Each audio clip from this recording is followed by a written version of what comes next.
हनुमंत बाबा मुरकुटे त्यांना साथ करतील विकास बाबा देवकते दाजी।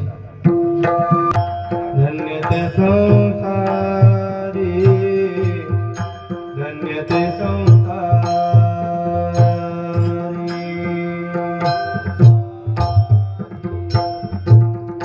धन्य ते संसारी धन्य ते संसारी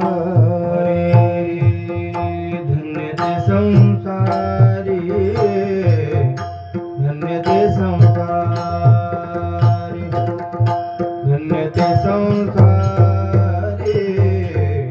धन्य ते संसारी धन्य ते संसारी धन्य ते संसारी धन्य ते संसारी धन्य ते संसारी दयावंत अंतरी दयावंत अंतरी इथे उपकाराचा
आले घरच्या वैकुंठी मधुरावाणी होती मधुरावाणी होती तुका म्हणे बाब पोटी येथे उपकारासाठी आले घरच्या वैकुंठी विठ्ठल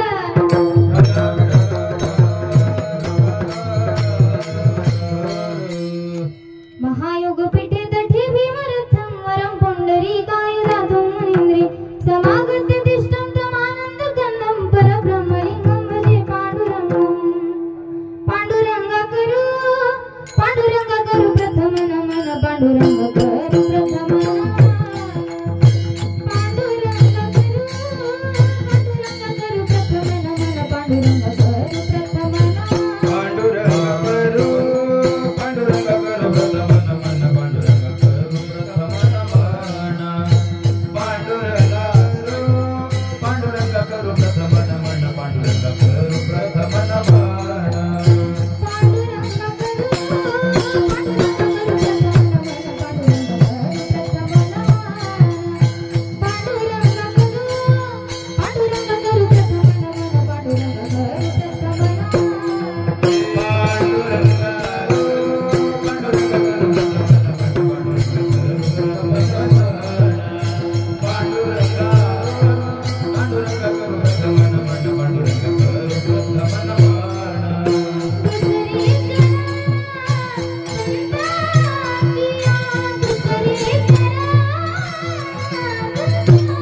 करू प्रथम दुसरे चरण संताजिया त्यांच्या कृपादाने कथेचा विस्तार बाबाजी सद्गुरु दास तुका गुरुर ब्रह्मा गुरुर विष्णु गुरुर देव महेश्वरा गुरुर साक्षात परब्रह्म तस्मै श्री गुरुवे नमः।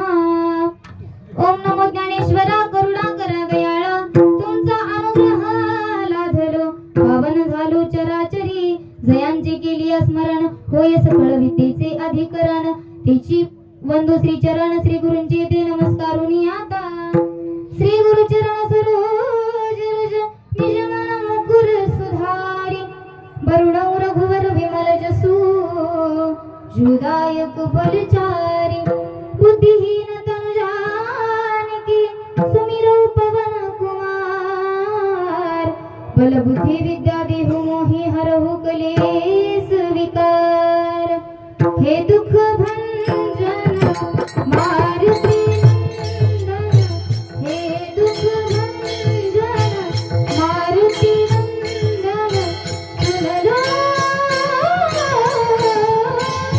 सुन लो मेरी पुकार पवन सुत विनती पवन सुत विनती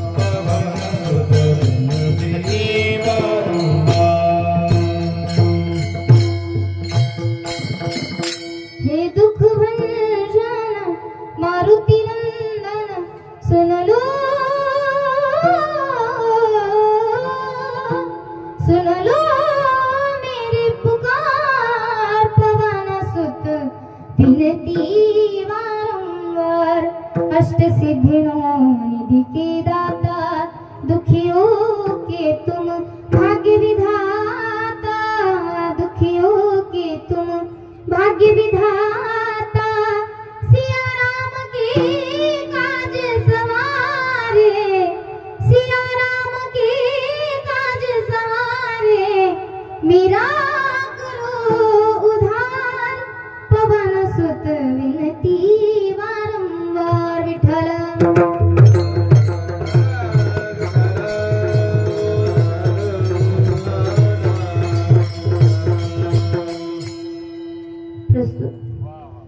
प्राप्त स्थळी प्राप्त वेळी कीर्तन रूपी सेवेकरता निवडलेला अभंग, जगमान्य विश्वमान्य विश्वाधिकार विश्वपूर्ण विश्वसंपन्न मराठी माणसाच्या मनावर अधिराज्य गाजवणारे, इंद्रायणी नदीच्या काठी उठलेलं भक्तीचं वादळ, सदेही वैकुंठाला जाणारे वैराग्याचे मूर्तिमंत पुतळे श्री जगद्गुरु तुकोबरायाचा 4 चरणाचा अभंग सेवेकरता निवडलेला आहे विठ्ठल।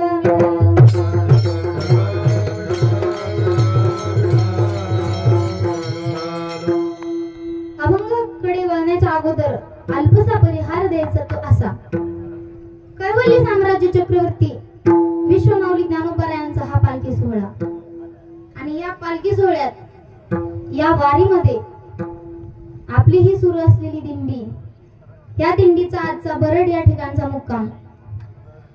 मगाशी बाबा आले माझ्याकडे आणि मला म्हणले की पल्लू आजची कीर्तन सेवा तू कर, बाबा तुमची आज्ञा म्हणलं। बाबांच्या आज्ञेकडून माझ्याकडे आलेली ही सेवा, तसेच माझ्या कीर्तनाला उपस्थित असलेले ज्यांनी कीर्तनाची सुरुवात केली, सुंदर असे गान कोकिळा, माझ्यावर मुलीव्रत प्रेम करणारे पांडुरंग बाबा, मी त्यांचं नाव घ्यावं एवढी मी मोठी नाही। तसेच सुंदर असं उत्कृष्ट असं मृदंग वादन आहे ज्यांचं, प्रवीण महाराज यांना धन्यवाद देते। तसेच दुसरे पकवाज वादक देखील आपल्या दिंडीमध्ये आहेत, राम महाराज चाटे यांना देखील धन्यवाद देते। इकडे गायन करणारे मुरगुटे महाराज यांना देखील धन्यवाद देते। माझ्यावर मुलीसारखं प्रेम करणारे, माझं जिथं चुकेल तिथं मला हक्काने सांगणारे साखरे बाबा। रात्री महाराजांनी सांगितलं तसं साखरेला जर एखादा मुंगळा चिटकला तर तो मुंगळा तुटून निघतो, इंजिनच तुटून निघते, पण वेगळं होतंय का? नाही। तसे आदरणीय बाबांना देखील धन्यवाद देते, चोपदार दादांना धन्यवाद देते। आता सगळ्यांचं नाव घेणं काही शक्य नाही, विनगरी दादा असतील सर्वांना धन्यवाद देते, ज्यांच्यामुळे मी आज इथं उभी आहे। कोणाला कोणाला कोणाच्या रूपात देव भेटतो, कोणाला कोणाच्या रूपात देव भेटतो, पण माझा देव मला माझ्या गुरुजींच्या रूपात भेटला। माझे गुरुजी असणारे विजयजी महाराज पांचाळ यांच्या चरणावर देखील नतमस्तक होते। आमच्या गावचे गावकरी देखील आज कीर्तनाला उपस्थित आहेत, दादा घोगरे आणि जाधव दादा यांना देखील धन्यवाद देते। आणि वारीमध्ये असताना दुसऱ्याची मुलगी असं मानतच नाही, माझी जन्म दिलेली मुलगी आहे असं माझ्यावर प्रेम करतात। सगळ्या काकूवर सर्व श्रोतेजन मंडळी सगळ्यांना धन्यवाद देते। आता सगळ्यांचं नाव घेणं काही शक्य नाही, म्हणून सगळ्यांचं नाव एका उखाण्यातच घेते। उभी होते मळ्यात नजर गेली माऊलीच्या सोहळ्यात, उभी होते मळ्यात नजर गेली माऊलीच्या सोहळ्यात, तुमच्या सगळ्यांचं नाव घेते। सुंदर अशी पवित्र तुळशीची माळ माझ्या गळ्यात, विठ्ठल विठ्ठल।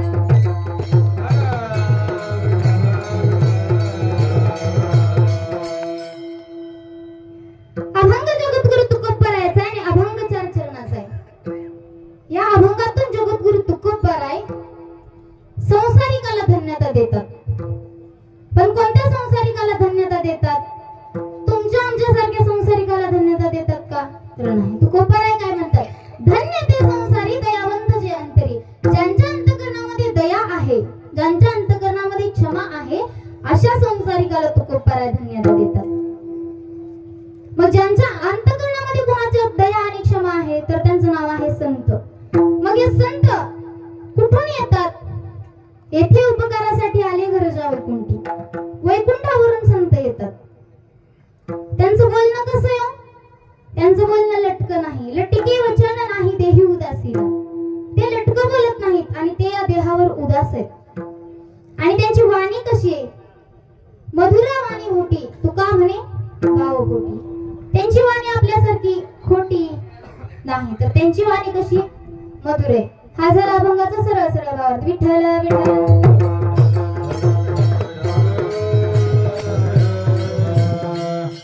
धन्य ते संसारी दयावंत जे अंतरी, येथे उपकारासाठी आले घरजा वैकुंठी. ज्यांच्या अंतःकरणामध्ये दया आहे, ज्यांच्या अंतःकरणामध्ये क्षमा आहे, अशाच संसारिकाला जगद्गुरु तुकोबराय धन्यता देतात. मग तुमच्या आमच्या अंतःकरणामध्ये दया आहे का? झोपल्या का काय?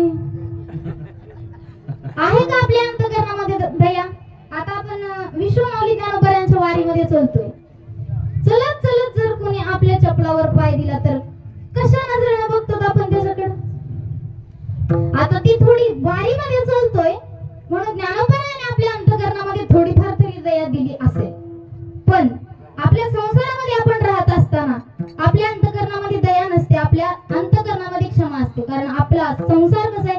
सम्यक संसारं करोति तिचा संसार. जो सतत पुढे चालत राहतो त्याचं नाव आहे संसार. आणि हा संसार कसा आहे दादा?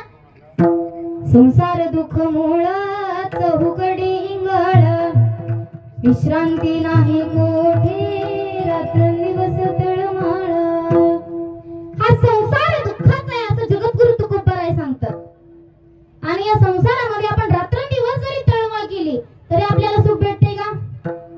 माता मला सांगा, सुख भेटते का? बाबा सुख आहे का संसारामध्ये आपल्याला? संसारामध्ये सुख नाही जात, कारण संसार कसा आहे?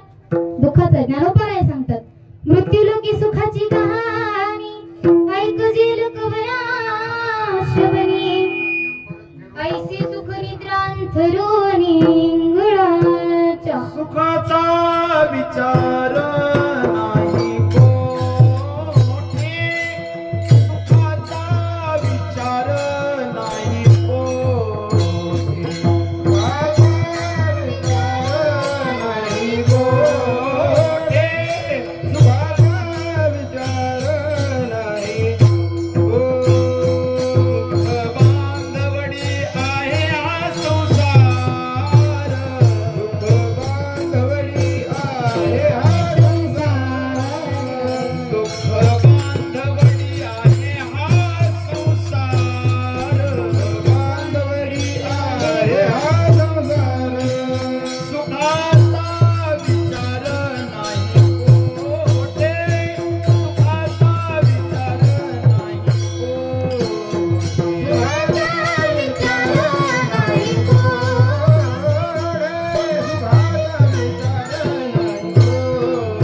दुःख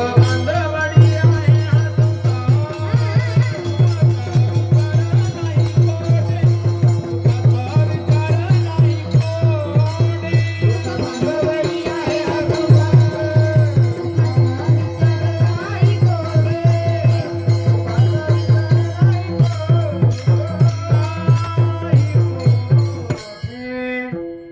हा बाबांनी सुंदर असं प्रमाण दिलं. सुखाचा विचार नाही कोठे. हा संसार दुःखाने भरलेला आहे आणि या संसारामध्ये सुखाचा विचार देखील कुठं नाही. मग हा संसार कसा आहे? तर हा संसार दुःखाचा आहे. मग आनंद कशात आहे? तर आनंद या वारीमध्ये आहे दादा. आता आपण सगळे संसारिक आहेत. सगळे संसारामधून आज आपल्याला दिंडीमध्ये येऊन 10 दिवस 11 दिवस पूर्ण झाले. आली का घरची आठवण? मग आनंदाचं ठिकाण कोणतं आहे? तर आनंदाचं ठिकाण म्हणजे भगवंताचं नाम, भगवंताचं चरण. हे आनंदाचं ठिकाण आहे आपल्यासाठी. आपल्यासाठी आनंद काय? तर ही वारी म्हणजे वारी नाही, ही वारी म्हणजे आनंद वारी. या वारीमध्ये आपण खेळतो, बागडतो, देवाचं नामस्मरण करतो, भजन करतो. म्हणून या वारीमध्ये आपल्याला आनंद भेटतो. पण हा आनंद आपल्याला संसारामध्ये राहून भेटतो का? तर नाही भेटत. का? तर संसार सुखाचं, संसार दुःखाचं मूळ आहे. मग वारी म्हणजे काय? तर या वारीमध्ये आपल्याला वेगवेगळे अनुभव भेटतात. वारी काय अभ्यासण्याची गोष्ट आहे का? तर नाही. वारी ही अनुभवण्याची गोष्ट आहे. या वारीमध्ये आपण वेगवेगळे अनुभव घेतो. या वारीमध्ये आपण आनंद घेतो. ज्यांचं 7 वारी लागते तेव्हा हा वारी हा सोहळा घडतो. आपलं कुठेतरी पुण्य शिल्लक असावं लागतं तेव्हा हा सोहळा आपल्याकडून घडतो. ही फक्त वारीच नाही तर ही आपल्या सर्वांच्या मनामधलं प्रेम आहे जे आपल्या सर्वांना एकत्रित ठेवतं.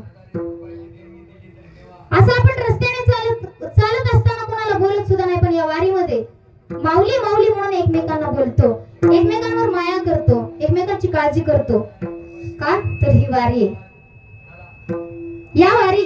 ही वारी उत्पन्न माझ्या माऊली ज्ञानोबारायांनी आणि तुकोबारायांनी केली, म्हणून या वारीमध्ये एवढं प्रेम एवढी माया आहे. आणि या वारीमध्ये जी माणसं भेटतात त्या माणसाकडून कधी आपल्याला दुःख होत नाही. दादा हे या वारीचं महत्व आहे. कधीच असं बघायला भेटत नाही की वारीमध्ये भांडण चालू आहे. ते भांडण वेगळं असतं जिथं बाटल्या वाटायला चालू असतात, सजगुऱ्याचं लाडू वाटायला चालू असतात, कंस वाटायला चालू असतात. बरोबर आहे का महिला मंडळ? बोलत चला हो, बोलत चला. कोणी कोणी खाली कंस, इकडं गवळणी चालू, साखरे बाबाच्या दिंडीतले सगळे वारकरी तिकडं कंस खायला. बरोबर आहे का? घेत चला, घेत चला. कारण वारी ही आनंद वारी. वारीमध्ये प्रत्येक गोष्टीचा आनंद आपण घेतला पाहिजे, ह्याला तर वारी म्हणतात. बरोबर आहे का? पण वारीमध्ये मिळेल ती सेवा केल्यानंतर आपल्याला फळ भेटतं. पहा, आपण वारीमध्ये सेवा केलेली वाया जात नाही, आपल्याला फळ भेटतं. वारीमध्ये जर सेवा केली तर आपल्याला आपण त्या भगवान परमात्म्याला प्राप्त करू शकतो. आणि या वारीमध्ये जर आपण आलात तर आपल्या अंतःकरणामध्ये दया, क्षमा निर्माण होऊ शकते आणि आपल्याला देखील धन्यता भेटू शकते. विठ्ठल विठ्ठल.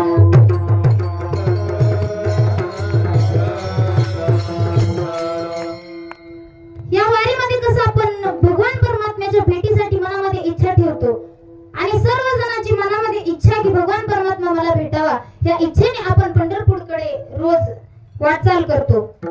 एकच इच्छा आहे, काय व्हावं? भगवान परमात्म्याचं दर्शन व्हावं. असंच गोकुळामध्ये देखील श्रीकृष्ण जन्मले मथुरेमध्ये आणि गोकुळामध्ये त्यांना नेण्यात आलं.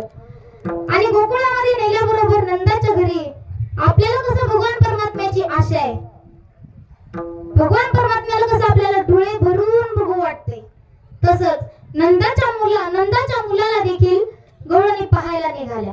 सगळ्या गवळणी नटून थटून नंदाच्या घरी जातात नंदाच्या बाळाला पाहायला. पहिली गवळण जाते, वाड्यामध्ये जाते, नंदबाबाच्या घरी जाते आणि गेल्यानंतर नंदाच्या बाळाला पाहून ती मोहित होते. बाहेर येते आणि बाहेर आल्यानंतर गवळणी विचारतात, का ग कसा आहे तो नंदाचा लाल, पाहिलंच त्याला? ती गवळण सांगते, ते निवेदियेले मान,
वेधून घेतलं. एवढा तो सुंदर आहे, एवढा तो छान आहे.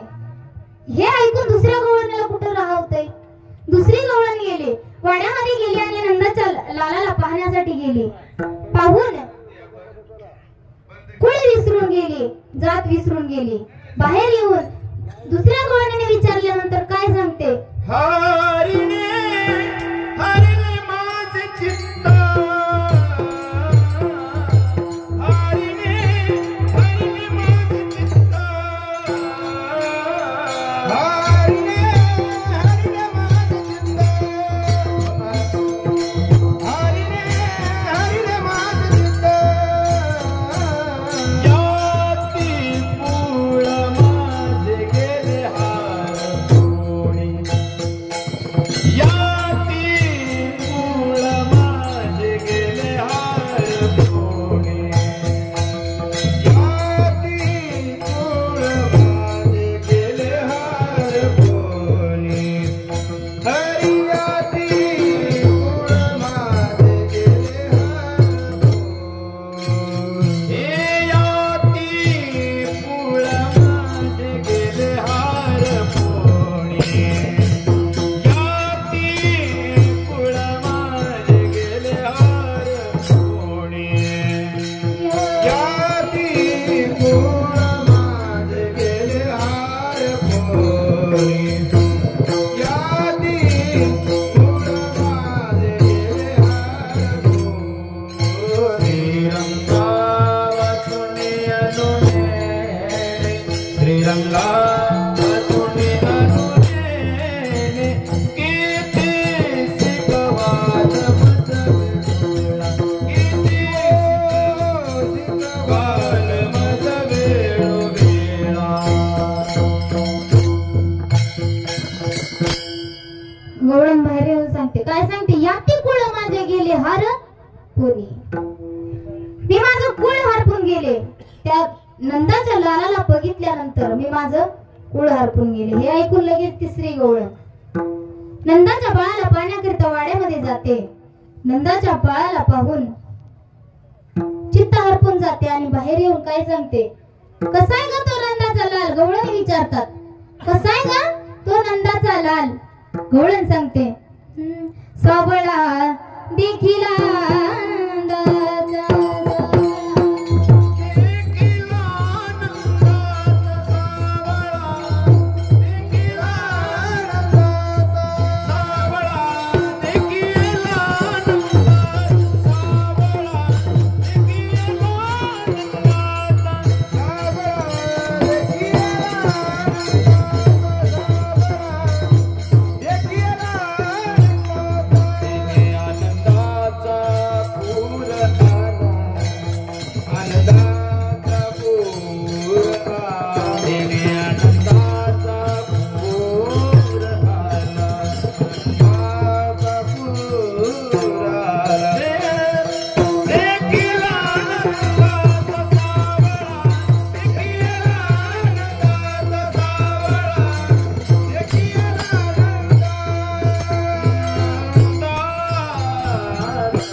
नंदाचा पूर आला. तिला एवढा आनंद झाला की तिच्या आनंदाचा पूर झाला.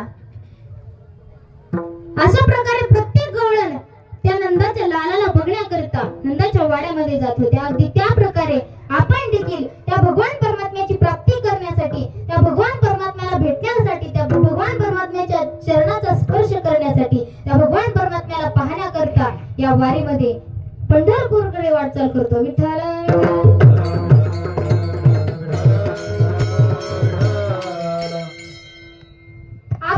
करतो. पण एक वेळेस काय झालं. तुकोबरायांची वारी कशी होती हो. त्यांची वारी परंपरेची होती. त्यांचे कितीतरी वंशज आधी पंढरपूरची वारी करायचे. एक वेळ अशी आली की वारीचा दिवस आला आणि तुकोबरायांचे वडील यांनी देह ठेवला. श्रावणाचा दिवस होता आणि त्याच दिवशी वारी होती. तुकोबरायांना पडला की आता आज तर सावडायचं आहे आणि माझी पंढरपूरची माझ्या भगवान परमात्म्याची वारी आलेली आहे. मी वारीला जाण्यासाठी काय करावं? आवलीकडे गेले आणि आवलीला म्हणाले, आवलीची जाई, आज माझा पंढरपूरला जाण्याचा दिवस आहे, आज माझा वारीचा दिवस आहे, तर मी काय करतो? वारीला जातो. माझं उपकरण दे, माझं सर्व सामान दे. त्यावेळेस आवलीची जाई म्हणतात, मालक, त्यावेळेची पद्धत होती दादा, मालक म्हणायचे. आता नावानच खरंय का?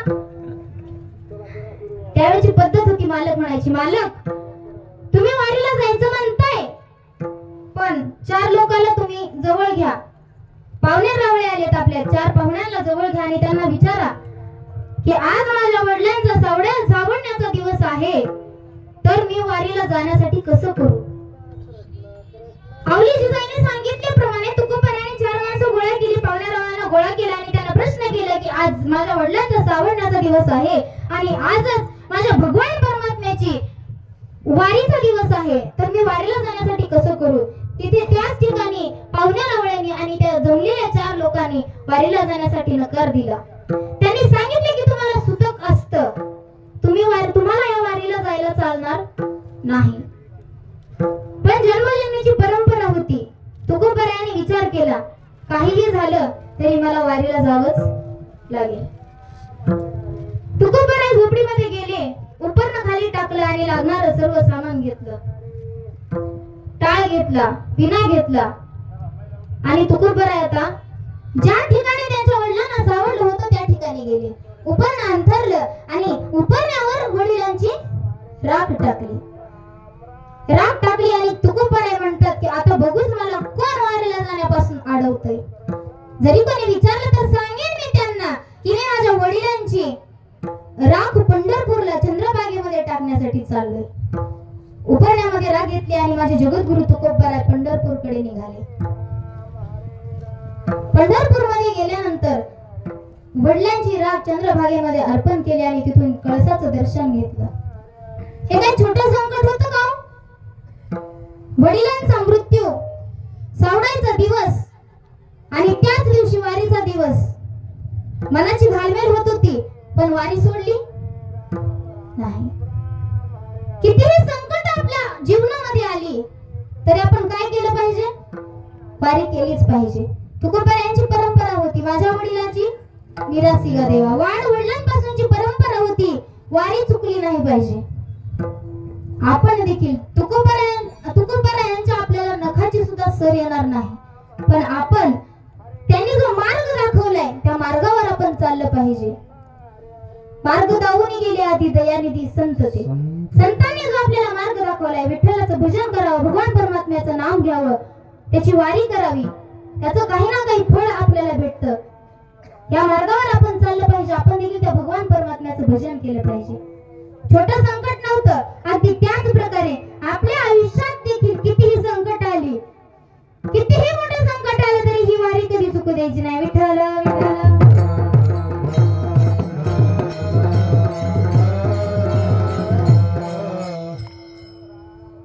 या वारीमध्ये, ही वारी नसून आपली आनंद वारी आहे.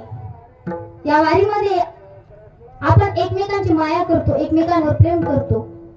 या वारीमध्ये आपण भगवान परमात्म्याचं नामस्मरण करतो.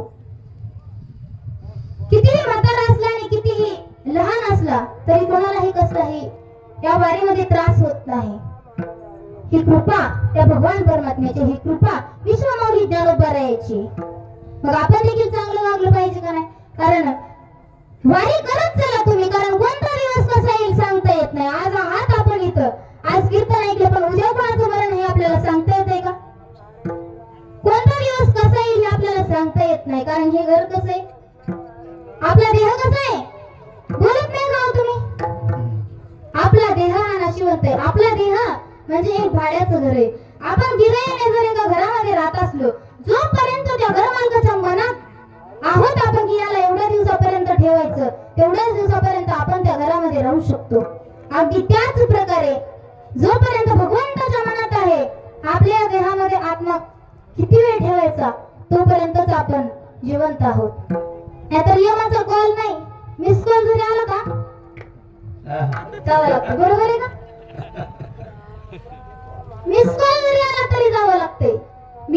म्हणतात बघा. तसं हा देह काय तर हा देह जिंदगी एक किराए का घर है,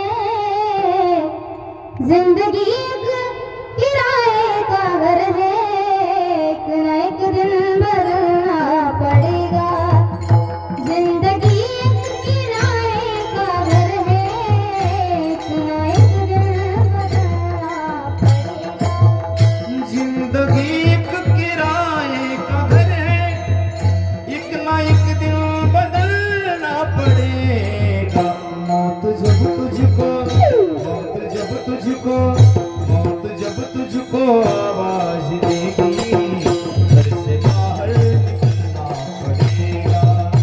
मौत जब तुझको आवाज देगी, घर से बाहर निकलना पड़ेगा. सांझ के बाद होगा सवेरा, देखना है अगर दिन सुनहरा. बाद होगा सवेरा, देखना है अगर दिन सुनहरा. पाँव फूलों पे रखने से पहले, पाँव फूलों पे रखने से पहले, तुझको कांटों पे चलना पड़ेगा. घर से बाहर निकलना पड़ेगा, घर से बाहर निकलना पड़ेगा. जिंदगी किराए का घर है, जिंदगी किराए का घर है. एक न एक दिन बदलना पड़ेगा.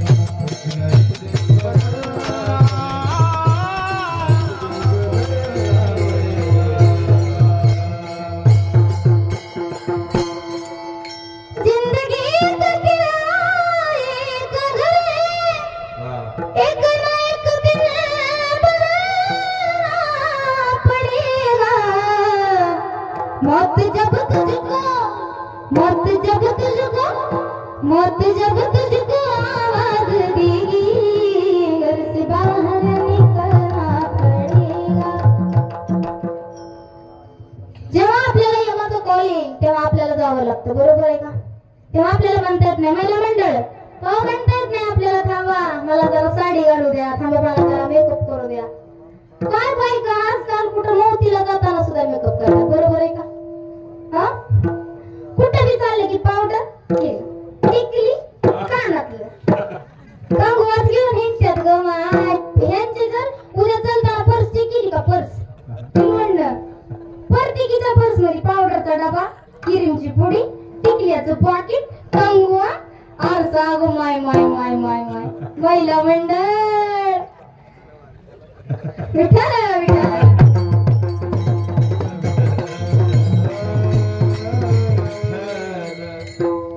विषय काय चालू होता आपला? आपल्याला हा देह दिलाय त्या भगवान परमात्म्याने कशासाठी दिलाय? भजना करता दिलाय. लौट हाथ का मानव देह प्रभु ने तुझ दिया. करे का मानव देह प्रभु ने तुझको दिया. अरे लौट हाथ का मानव देह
दिला.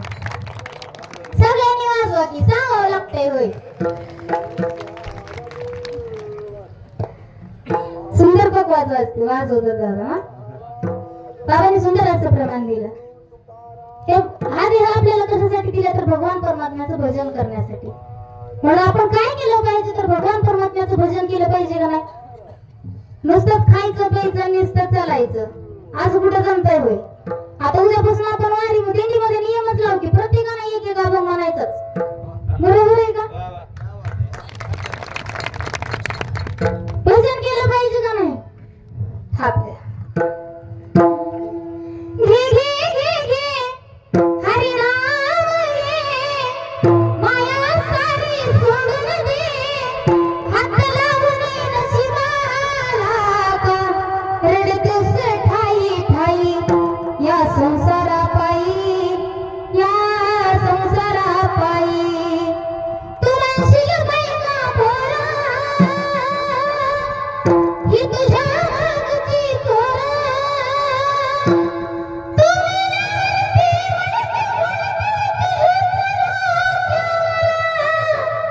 तू घे घे घे हरी नाम घे माया सारी सोडून दे हात लावून नशिबाला का रडतोस ठाई ठाई या संसारा पायी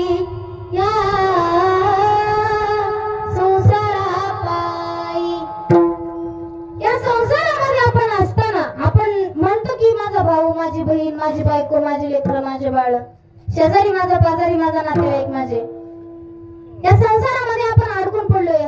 संसार म्हणजे काय तर संसार म्हणजे मोह आहे आणि या मोहामध्ये आपण अडकून पडलोय. आपण म्हणतो हा माझा तो माझा पण आपल्या इथं कोणी आहे का नाही कोणाचे कोणी तुझे नव्हे रे कोणी तुझे नव्हे रे कोणी दिदासी एकल प्राण्या माझे माझे म्हणून दिदासी एकल प्राण्या माझे माझे म्हणून बहीण कोणाची भाऊ कोणाचा कोण कोणाचे सगळे सोयरे बहीण कोणाची भाऊ कोणाचा कोण कोणाचे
माझे माझे म्हणून इथं कोण आहे का कोणाचा. आपल्यावर वाईट वेळ आली तर आपल्याला ती वाईट वेळ एकट्याला सुरवून न्यावी लागते. इथं कोण येत नाही माझ्या बहिणीवर लय वाईट वेळ चालू आहे माझ्या भावावर लय वाईट वेळ चालू आहे माझं लेकरू लय संकटात आहे काही सुद्धा नाही. सगळी मोहमाय आहे या संसारामध्ये कोणीच कोणाचं नाही. बरोबर आहे का. म्हणून या संसारामध्ये येताना आपण येताना पण मोकळं झालो जाताना पण मोकळं जायचं का. जाताना काय घेऊन जातो सोनं नाणं दाग दागिनं घेऊन जातो का महिला मंडळ होय पुरुष मंडळ काही जमीन बिमीन घेऊन जातो का. जाताना आपण एकच घेऊन जातो ते म्हणजे आपण कमवलेली माणुसकी. जोपर्यंत आपल्या देहामध्ये प्राण आहे तोपर्यंत आपण माणुसकीने जगावं तोपर्यंत आपण सर्वांशी प्रेमाने वागावं. एक गोष्ट सांगते मी तुम्हाला. मला असं वाटतं की आपण जर एका ठिकाणी बसलो तर आपल्या सोबत 4 माणसांनी आपल्या जवळ येऊन बसावं. आपण तिथून उठलो तर आपल्यासोबत त्या 4 माणसांनी सोबत यावं आणि यदा कदाचित आपण या जगाचा निरोप घेतल्याची बातमी जर त्यांना समजली तर खळखळ त्यांच्या डोळ्यातून अश्रू गळावं. विठ्ठल विठ्ठल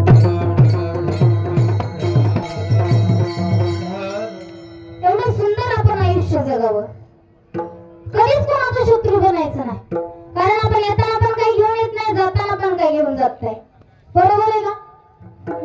क्या लेके आया बंदा क्या लेके जाएगा, क्या लेके आया बंदा क्या लेके जाएगा, 2 दिन की जिंदगी है 2 दिन का मेला, 2 दिन की जिंदगी है 2 दिन का मेला। क्या लेके आया बंदे क्या लेके जाएगा, क्या लेके आया बंदे क्या लेके जाएगा, 2 दिन की जिंदगी है 2 दिन का मेला, 2 दिन की जिंदगी है 2 दिन का मेला।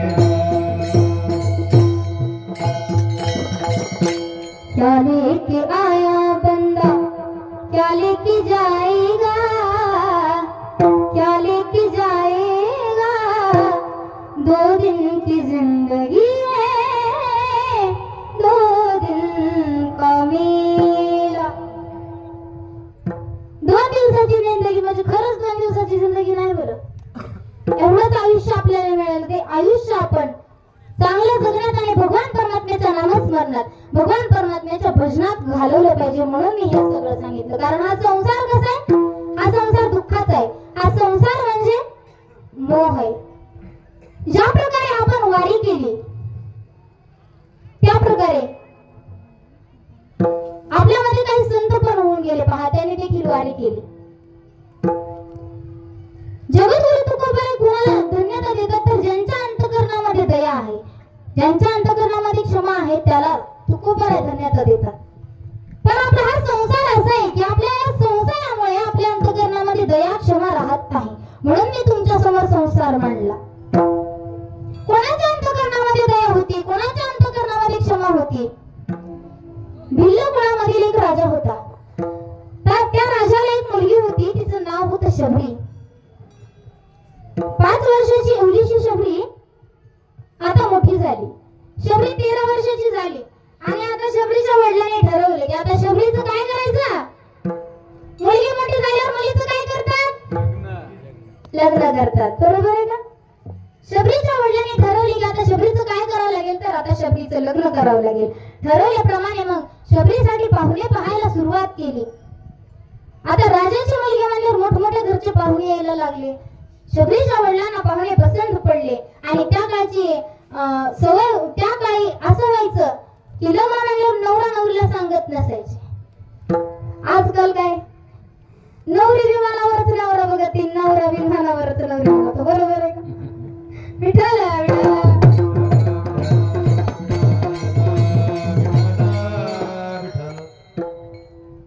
शबरीला देखील माहित नव्हतं की शबरीचं आता लग्न करायचंय. शबरीच्या लग्नासाठी शबरीच्या वडिलांनी पाहुणे पाहिले आणि लग्न जमवलं शबरीचं. मग त्यांच्या कुळामध्ये प्रथा होती की कोणाचंही लग्न म्हणलं की प्राण्यांची दावण दिली जात असायची. मग आता 2 दिवसावर लग्न आलं. घरासमोर प्राणी आणून बांधले होते. मग शबरी जशी जन्मली तशी तिने एवढे प्राणी कधीच पाहिले नव्हते. मला विचार आला आणि बाबाला प्रश्न केला की बाबा, आजपर्यंत मी एवढे प्राणी आपल्या दारामध्ये कधीच बघितले नाहीत, आपल्या अंगणामध्ये कधीच पाहिले नाहीत, तर एवढे प्राणी आपल्या अंगणामध्ये कशासाठी. त्यावेळी शबरीच्या वडिलांनी शबरीला सांगितलं की शबरी बाळा, तुझं आता लग्न करायचंय आणि आपल्या या कुळामध्ये प्रथा आहे की लग्न म्हणलं की प्राण्यांची दावण दिली जाते. मग आता तुझं लग्न करायचं तर एवढ्या प्राण्यांची दावण द्यायची आणि मग तुझं लग्न करायचं. मग शबरीने विचार केला, एकांतात गेली आणि विचार केला की माझं लग्न करायचंय आणि माझ्या लग्नामध्ये जर एवढ्या निष्पाप प्राण्यांचा जीव जाणार आहे, एवढ्या निष्पाप प्राण्यांचा बळी दिला जाणार आहे, तर मीच लग्न नाही केल्यावर काय होईल. विचार केला आणि निश्चय केला, दृढ निश्चय केला. काय केला तर आता लग्न करायचं नाही. बाबांना सांगितले की बाबा मी लग्न करणार नाही. लग्नासाठी नकार दिला. शबरीचे बाबा तिला समजावून सांगू लागले की बाळा, लग्नासाठी नकार नको देऊ.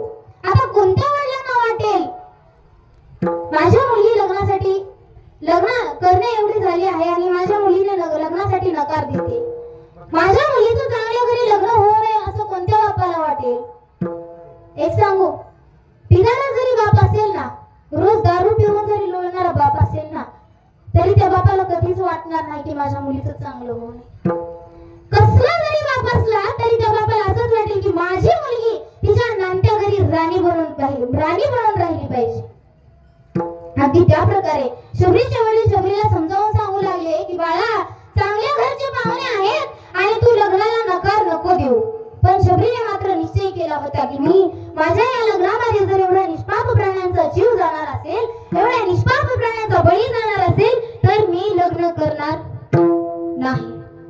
दृढ निश्चय होता. उद्या हळद नंतर शबरी माता आज पळून गेल्या. शबरी माता पळून गेल्या बातमी राजाला समजली. राजाने शबरी मातेच्या पाठीमागे सैनिक लावले आणि सैनिक लावल्यावर मग शबरी माता पुढे, सैनिक पाठीमागे. शबरी माता जंगलात गेल्या आणि राजाचे सैनिक हे शबरी मातेला हुडकण्यासाठी शबरी मातेच्या पाठीमागे गेले. मग असं जात जात शबरी माता पंपा सरोवराच्या ठिकाणी जाऊन पोहोचल्या. तर शबरी मातेने विचार केला की आता जर मी शिपायांच्या हाती लागले तर माझं लग्न होणारच. दृढ निश्चय होता की माझ्यामुळे निष्पाप प्राण्यांचा जीव जाता कामा नये. तिथे एक मेलेल्या प्राण्याचा मोठा सापळा होता. तो सापळा पाहिला आणि मनामध्ये विचार केला, या क्षणी जर मी एक क्षण मेले, क्षणभर जर मेले तर माझ्यामुळे निष्पाप प्राण्यांचा जीव जाणार नाही. शबरी माता त्या सापळ्यामध्ये जाऊन बसल्या आणि सापळ्यामध्ये जाऊन बसल्याबरोबर त्या ठिकाणी तिथे शिपाई आले आणि शिपाई आल्याबरोबर शिपायांनी विचार केला. अगदी दुर्गंध येत होता त्या ठिकाणी, पण शबरी माता त्या एवढ्या दुर्गंधीच्या ठिकाणी थांबल्या होत्या. शिपाई त्या ठिकाणी येऊन थांबले आणि शिपायांनी विचार केला, राजाची मुलगी आहे, लहानपणापासून एवढं लाडात वाढलेली आणि अशा या दुर्गंधीच्या ठिकाणी असूच शकत नाही. इकडे तिकडे पाहिलं आणि राजाची शिपाई परतली. पुढे शबरी माता पुढे चालत चालत त्यांना एक आश्रम दिसलं आणि शबरी मातेने ते आश्रम पाहिल्याबरोबर तिथे गेल्या. मग शबरी माता काय करायच्या? आता शबरी माता घरातून आलेल्या आहेत, पण कुठेतरी आश्रय घ्यावा लागेल. ते आश्रम त्यांच्यासाठी आधार झालं आणि ते आश्रम पाहिल्याबरोबर शबरी माता काय करायच्या?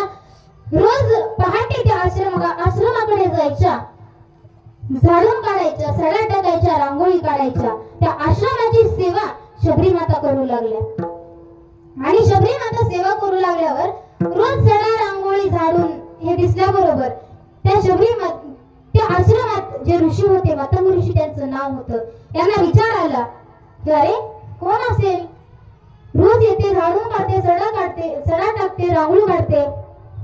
आता आपल्या जर घरी आपण नसताना कोणी झाडून सडा रांगोळी केली असली तर आपल्याला प्रश्न पडेल की नाही बाबा कोण असेल? बोलत चला तुम्ही. मग मतंग ऋषीने विचार केला की आता एक दिवस हे लपून पाहायचं. मग एक दिवस शबरी माता पहाटे येतात, झाडून काढतात, सडा टाकतात, रांगोळी काढतात आणि हा सर्व घडलेला प्रकार मतंग ऋषी पाहतात. शबरी मातेच्या जवळ येतात आणि शबरी मातेला प्रश्न करतात की बाळा कोण आहेस तू, कुठून आलेस आणि हे सर्व का करते? त्यावेळी शबरी मातेने सर्व घडलेला प्रसंग सांगितला आणि मतंग ऋषीने देखील हा घडलेला प्रसंग ऐकून शबरी मातेला त्यांच्या आश्रमामध्ये आश्रय दिला. मग शबरी माता त्या आश्रमामध्ये राहू लागल्या. बघत बघत काही दिवस उलटले आणि काही दिवसांनी शबरी माता ह्या मतंग ऋषींच्या शिष्य झाल्या. मग शिष्य झाल्याबरोबर शबरी माता रोज कुटियाची सेवा करायच्या, मतंग ऋषींची सेवा करायच्या आणि सेवा करत असताना एक दिवस शबरी मातेने मतंग ऋषींना प्रश्न केला, ऋषी बाबा मला तर जगाचा मालक भगवान परमात्मा भेटेल का हो? त्यावेळी मतंग ऋषींनी उत्तर दिलं शबरी मातेला की शबरी बाळा, तू जर अशाच प्रकारे सेवा करत राहिलीस, तू जर अशाच प्रकारे भगवान परमात्म्यावर प्रेम करत राहिलीस तर जगाचा मालक एक ना एक दिवस तुला नक्कीच भेटेल. मतंग ऋषीने असं सांगितलं होतं का हो की जगाचा मालक तुला पुढच्या 30 तारखेला भेटणार आहे किंवा 1 तारखेला भेटणार आहे, 7 तारखेला भेटणार आहे? एक ना एक दिवस जगाचा मालक तुला भेटेल. हे वाक्य मनामध्ये ठेवून शबरी माता रोज कुटियाची सेवा करायच्या, भगवान परमात्मा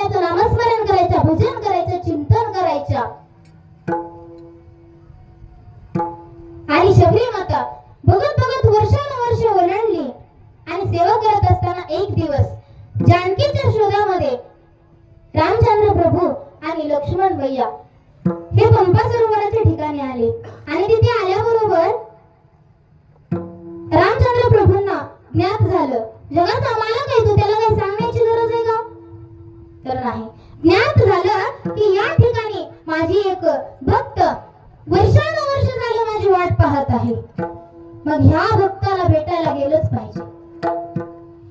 रामचंद्र प्रभू शबरी माता ज्या आश्रमात राहतात त्या वाटेकडे वाटचाल करू लागले. शबरी माता मात्र माझा भगवान परमात्मा एक ना एक दिवस मला भेटणार आहे ही आशा मनामध्ये ठेवून रोज कुटियाकडे येणारा रस्ता जो आहे त्या रस्त्यावर फुलं अंतरायच्या, भगवान परमात्म्यासाठी फळे गोळा करायच्या. का तर जगाचा मालक मला भेटण्याकरता येणार आहे. आणि मग आता रामचंद्र प्रभू शबरी मातेकडे आले. कुटियाकडे जाणारा जो रस्ता आहे त्या रस्त्यावर जी फुलं अंतरली होती त्या रस्त्यावर रामचंद्र प्रभूंनी पाय दिला. शबरी माता त्याच ठिकाणी होत्या. शबरी माता चकित झाल्या. रे प्रश्न केला त्यांना, कोण आहात तुम्ही? माझा जगाचा मालक या फुलांवरून येणार आहे, या पुष्पावरून येणार आहे आणि तुम्ही माझी आजची सेवा विफल केली. डोळ्यामध्ये अश्रू वाहू लागले. का तर आजची सेवा विफल झाली. त्यावेळी जगाच्या मालकाने शबरी मातेला आपल्या कवेत घेतलं, मिठी मारली, डोळ्यातून अश्रू वाहू लागले शबरी मातेचं प्रेम पाहून आणि म्हणाले, शबरी वर्षानुवर्षे तुझ्या भगवान परमात्म्याची वाट पाहत आहेस, तोच आहे मी. शबरी मातेच्या डोळ्यात देखील पाणी वाहू लागलं. आनंद गगनात मावत नव्हता. जगाचा मालक मला भेटला. एवढे दिवस ज्या भगवान परमात्म्याची मी वाट पाहत होते तो भगवान परमात्मा आज मला भेटला. काय करावे कळेना. कुटियामध्ये भगवान परमात्म्याला नेलं बसण्यासाठी आसन टाकलं. जब मेरे राम जी का आवन होगा शबरी की कुटिया का पावन होगा. मेरे राम जी का आवन होगा शबरी की कुटिया का पावन होगा. जब मेरे राम जी का आवन शबरी की कुटिया का पावन होगा. जब मेरे राम जी का आवन होगा शबरी की कुटिया का पावन होगा. आएंगे रघुवीर उनको आसन पे बिठाऊंगी, मीठे मीठे बेर अपनी हाथ से खिलाऊंगी.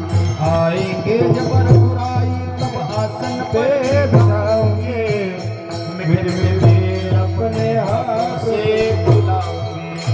आएंगे रघुवीर उनको आसन पे बिठाऊंगी, मीठे मीठे बेर अपनी हाथ से खिलाऊंगी. आएंगे जब रघुराई तब आसन पर बैठाऊंगी, मेरे अपने हाथ से खिलाऊंगी. साथ साथ लक्ष्मण जी का दर्शन होगा. शबरी कुटिया का पावन होगा, शबरी राम का पावन होगा, शबरी कुटिया का पावन होगा, पावन होगा. आएंगे रघुवीर उनको आसन पे बिठाऊंगी, मीठे मीठे बेर अपने हाथ से खिलाऊंगी. साथ साथ लक्ष्मण जी का दर्शन होगा, शबरी की कुटिया का पावन होगा. ज्यावेळेस भगवान परमात्मा शबरीच्या कुटियामध्ये आला त्यावेळेस शबरीची कुटिया ही भगवान परमात्म्याच्या पदस्पर्शाने पावन झाली. आनंद गगनात मावत नव्हता. बसण्यासाठी आसन टाकलं आणि माझ्या शबरी मातेने भगवान परमात्म्याला खाण्यासाठी काय आणलं होतं? पोरं आणली होती. बरोबर आहे का? पण ती पोरं कशी होती? माझ्या भगवान परमात्म्याला किडकं वर जाऊ नये, आंबट वर जाऊ नये म्हणून शबरी मातेने ती पोरं आधी स्वतः खायची आणि मग भगवान परमात्म्याला खाण्यासाठी द्यायची. काय प्रेम होतं त्या भगवान परमात्म्यावर शबरी मातेचं.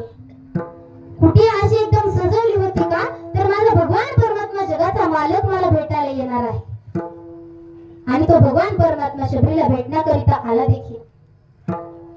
किती तो साज, किती तो थाट, खाण्यासाठी काय काय काय, बसण्यासाठी आसन, येताना वाटेवर पुष्प, भगवान परमात्म्यासाठी किती ते प्रेम शबरीच्या मनामध्ये. आता कोणी पण करतच किंवा आपल्या जर घरी कोणता पाहुणा येणार असेल तर आपल्या घरी आपण काय करतो? झाडून काढतो, फरशी पुसून घेतो, सोफ्यावर आदरून टाकतो, काय काय काय काय काय काय करतो का? माझ्या शबरी मातेच्या घरी तर भगवान परमात्मा येणार होता की त्यातल्या त्यात जर आपल्या घरी कोण येणार असेल, जावई जर येणार असेल तर मग बाय बाय बाय, नाश्ता करू का, चहा करू का, पाणी करू का, काय करू काय करू काय करू काय सुद्धा कळत नाही सासूबाई. झोपल्या का काय?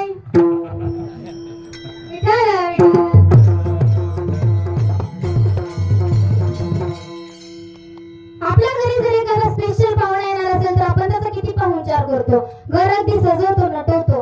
मग माझ्या शबरी मातेच्या घरी तर भगवान परमात्मा आला होता.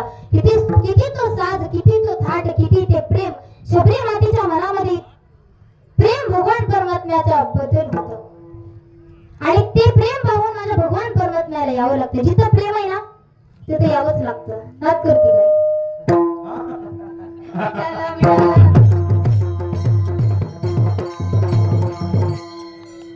जिथं प्रेम आहे तिथे यावंच लागतं. बरोबर आहे का?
तो भुकीला आहे.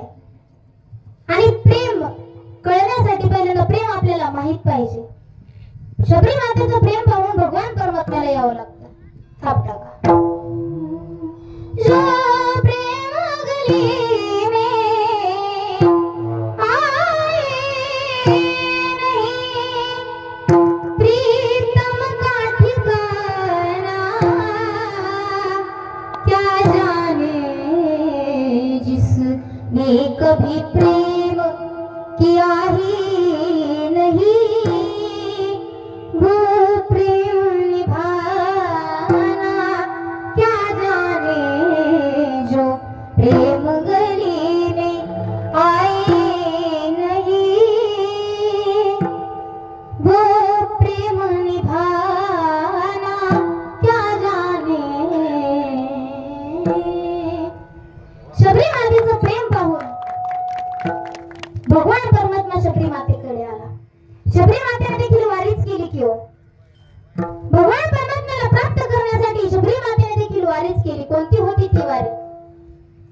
भगवान परमात्म्याची वाट पाहणं, रोज भगवान परमात्म्यासाठी साज करणं। राम आएंगे तो अंगना सजाऊंगे,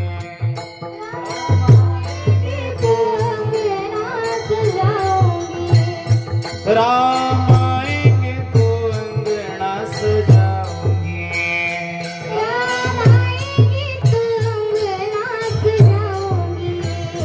मेरी झोपड़ी के सारे धुल जाएंगे, राम आएंगे, मेरे झोपड़ी के भाग आज भूल जाएंगे, राम आएंगे, राम आएंगे, आएंगे राम आएंगे, ओ राम आएंगे, आएंगे राम आएंगे, राम आएंगे, आएंगे राम आएंगे,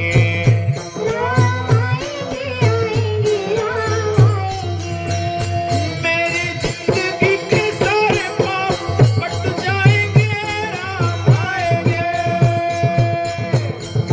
राम आएंगे, राम आएंगे, मेरी झोपड़ी के बाग खुल जाएंगे, राम आएंगे, मेरे झोपड़ी के बाग खुल जाएंगे, राम आएंगे। मेरी झोपड़ी के भाग आज खुल जाएंगे, राम आएंगे, राम आएंगे, आएंगे राम आएंगे, राम आएंगे, आएंगे राम आएंगे, मेरी झोपड़ी के भाग आज खुल जाएंगे, राम आएंगे। शबरी मातेची देखील वारीच होती। शबरी मातेने वारी केली तर शबरी मातेला त्या भगवान परमात्मा प्राप्त झाला। पण आपला मूळ विषय काय?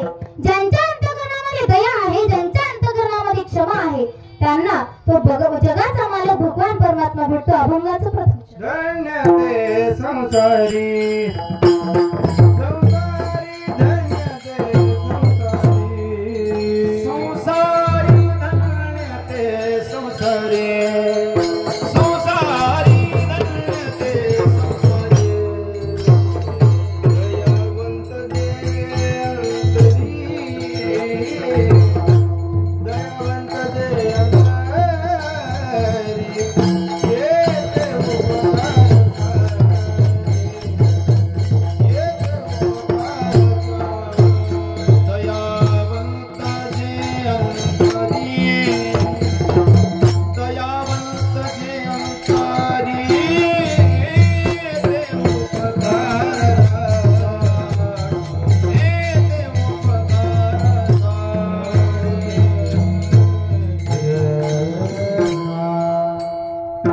धन्य ते संसारी दयावंत जे अंतरी, येथे उपकारासाठी आले घर जावे।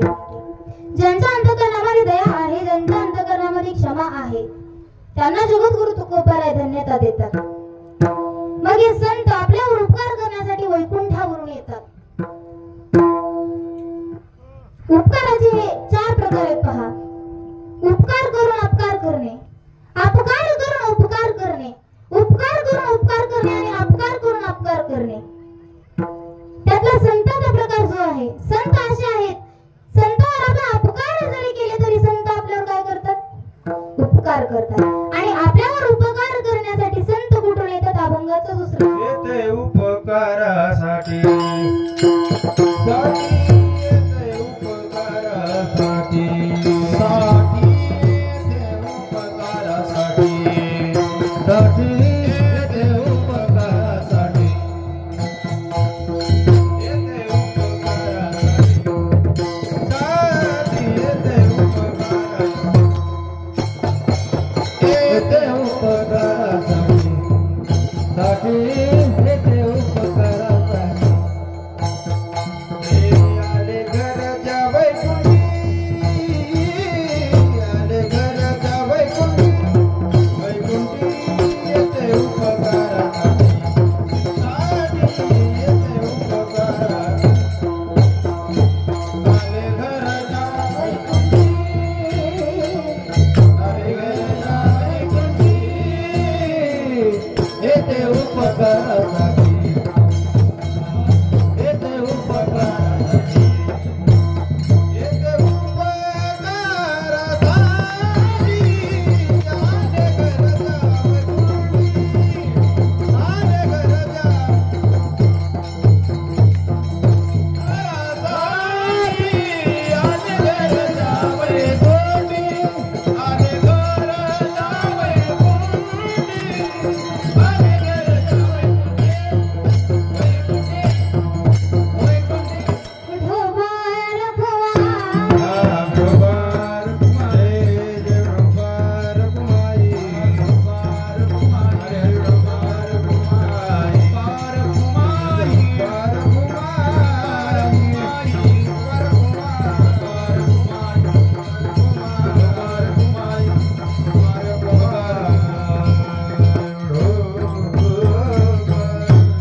मग हात मी खाली करा म्हणलं की नाही तरी तुम्ही हात खाली करा असं असतंय वय कुठं विठाला विठाला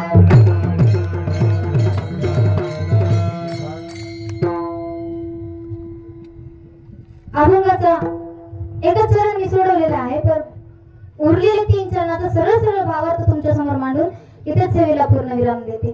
धन्य ते संसारी दयावंत जे अंतरी ज्यांच्या अंतकरणामध्ये दया आहे अशा संसारिकाला जगद्गुरु तुकोट पारायतात धन्यता देतात. आपल्यावर उपकार करण्यासाठी संत येतात पण ते कुठून येतात वैकुंठावरून येतात आणि हे संत कसे असतात तर लटके नसतात आणि हे आपल्या देहावर उदास असतात.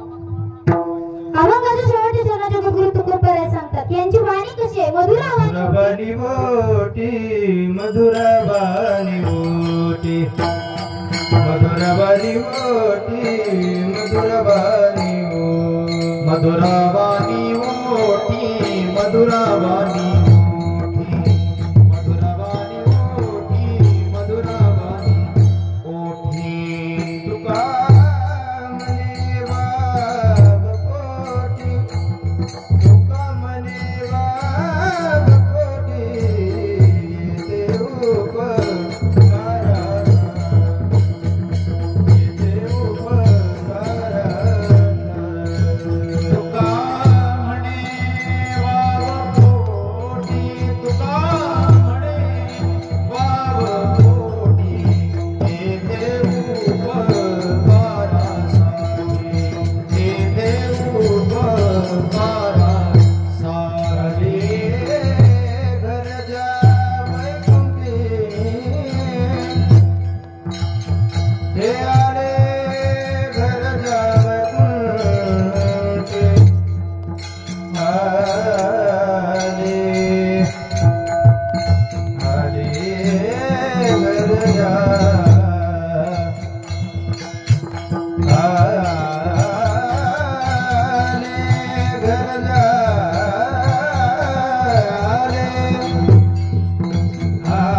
आले घर जाव कुंडे आले घर जाव कुंडे देव बघासाठी देव